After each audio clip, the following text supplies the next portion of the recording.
guys, thank you so much for coming into Rockstar Tarot 444. I really feel this reading is going to be a lot of transformation, but more towards like figuring out what you want.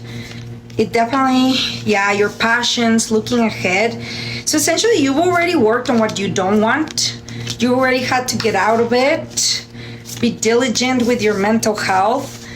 And so now it's time to look ahead. Like, what is it that I want?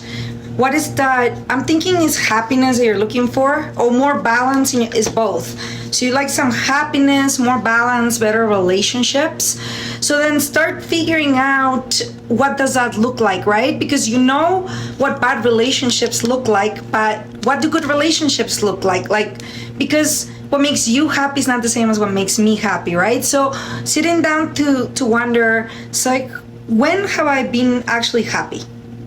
And if you can't find that sort of little link, then ask yourself, what actually makes me happy? And start thinking, right? Start thinking about it. I'm thinking you want to do some manual stuff. Yeah, some stuff with your hands. As you can see, we have him holding the wands. We have him holding the cups. I'm actually thinking like it's not like housework or anything like that. Is more like painting, and or probably because this is like a general reading for a lot of people, so it could be playing with clay, or even wood chopping would be doing with the hands, right? So explore some new hobbies so you can start to see what interests you, what makes you passionate. Yeah, you've literally been focusing too much on what caused you pain, on what hurt you and what not. No more. We're now gonna focus on what made us happy, the melancholy of the happiness, and figure out what else is gonna make us happy. Because obviously everything that you've done has not been great, right? Because we do get all the pain and everything that you had to do to get out.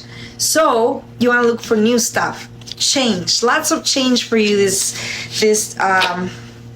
We're gonna make it a timeless reading. So whenever you're reading this for the next 10 months, more or less, you're gonna go through a lot of change. And my advice here is to embrace it. Embrace all the change and really find what you're passionate about. What do you desire? What makes you happy, right? You already know what you need to stay reliable, to stay organized. So now, how are you gonna live? You know what I mean? Surviving is one thing after being victimized. How are you gonna learn to live now? Thank you so much for coming in today, and I hope this was a helpful reading.